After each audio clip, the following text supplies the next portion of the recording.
কিন্তু এই তাআল্লুক আর আবাদি কিভাবে হবে? 4 লাইনের মেহান্নতের মাধ্যমে হবে। কয় লাইনের? 4 লাইনের মেহান্নত, ইমানিয়াত, ইমানের মেহান্নত, ইলমের মেহান্নত, মা জাআ বিহি সাল্লাল্লাহু আলাইহি ওয়াসাল্লাম, ইবাদতের মেহান্নত, জিক্র, তিলাওয়াত, তাসবিহ ও তাহলিল ও দোয়া, এই 4র্থ নম্বর। এই 4 লাইনের মেহান্নত যেই ব্যক্তি করবে, 4 লাইনের মেহান্নতের পিছনে যেই ব্যক্তি লাগবে, ওই ব্যক্তি এই 4 জিনিস করতে পারবে। সে তখন আল্লাহর ঘরকেও আবাদ করতে পারবে, পুরা ইনসানিয়তের জিন্দগিতে দিনকে আবাদ করতে পারবে, তার তাআল্লুক মসজিদের সাথে জুড়তে পারবে, আর তার তাআল্লুক দিনের সাথে জুড়তে পারবে, যার বিনিময়ে আল্লাহর তাআল্লুক নসিব হবে, উর্দু জগতের তাআল্লুক নসিব হবে। তখন যেই ইশারা করবে, ওই ইশারা কোনোদিন আল্লাহ ফেরত দিবে না। বুঝাইতে কি পারলাম? হ্যাঁ বলেন, এই বুঝের দ্বারা কি চলে আসবে? হ্যাঁ, 4 লাইনের আমার কাছে দলিল আছে, কোরআন হাদিস। সময় নাই, শেষ, আমাদের আগে যেতে হবে।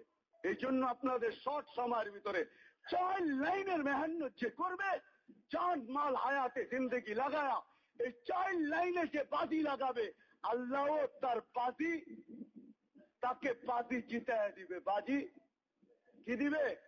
বাজি জিতায় দিবে। যে 4 লাইনে মেহান্নতের ভিতরে জান মাল দিয়া বাজি লাগাবে, আল্লাহ তার মেহান্নতকে, তার বাজিকে জিতায় দিবে, তাকে আল্লাহ পাক নসিব করে দিবে। তখন দেখা যাবে যা স্বপ্ন সে আঁকতেছে, দুনিয়া তো আল্লাহ আবাদ করবে, আখিরাত তো আল্লাহ আবাদ করবে। দুনিয়া তো নিরাপত্তা দিবে, আখিরাত তো নিরাপত্তা দিবে। দুনিয়া তো ইজ্জত দিবে, আখিরাত তো ইজ্জত দিবে। দুনিয়া তো তামান্না পুরা করবে, আখিরাত তো তামান্না পুরা করবে। মেরে দোস্ত, যদি কথা বুঝে আইসা থাকে, এই মজমার ভিতরে কে কে এরকম আছে যে আমি আগামী জুমা রাত পর্যন্ত, আগামী সবগুজারি পর্যন্ত আমার এই যে জিনিস অর্জন হওয়া জরুরি, এটা ব্যতীত না আমি দুনিয়াতে পাবো না আখিরাতে পাবো। আর যদি না পাইলাম, তাইলে আর বিপরীতে কি ঘটবে এটা সবার সামনে প্রস্ফুটিত। যদি আমার কথা বুঝে আসা থাকে, আগামী সবগুজারি পর্যন্ত আপনাদের এই মজমার থেকে কে এরকম আছে যে আমি চিল্লা 3 চিল্লার জন্য তৈরি আছি? একটু দাঁড়ান তো দেখি, দাঁড়ায় যান, দাঁড়ায় যান।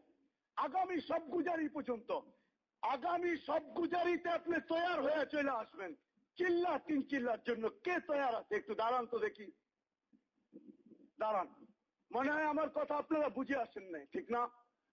হ্যাঁ, মনে হয় আমার কথা আপনাদের বুঝে আসে না, ঠিক না? বুঝে আসছে। আর আমি বিশ্বাস করি আমার এই ঘাম বৃথা যাবে না, এই ঘাম রং নিবে। আপনারা যদি নাও দাঁড়ান তারপরও রং নিবে, আর আপনারা যদি দাঁড়ান তারপরও রং নিবে। এই জন্য হিম্মত করে দাঁড়াই। কে আছে যে আমি আগামী বৃহস্পতিবার সবগুজারি পর্যন্ত তৈয়ার হয়ে আসবো? চিল্লা 3 চিল্লার জন্য দাঁড়ান তো দেখি, হিম্মত করেন, দাঁড়ান, দাঁড়ান, দাঁড়ান। সব মুহূর্ত সব সময় হয় না, এমনও মুহূর্ত থাকে যে ওই মুহূর্ত দাঁড়ানো চিরদিনের জন্য দাঁড়ানো হয়ে যায়, ঠিক না? হ্যাঁ, এমনও মুহূর্ত হয় ওই সময় চাওয়া চিরদিনের পাওয়া হয়ে যায়। হইতে পারে এই মুহূর্তটা এরকমও হইতে পারে। কিন্তু এই তাআল্লুক আর আবাদি কিভাবে হবে? 4 লাইনের মেহান্নতের মাধ্যমে হবে। কয় লাইনের?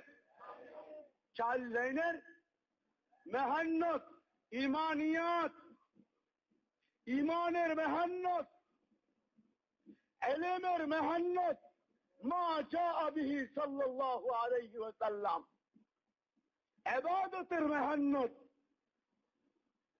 জিক্র, তিলাওয়াত, তাসবিহ ও তাহলিল ও দোয়া, এই 4র্থ নম্বর।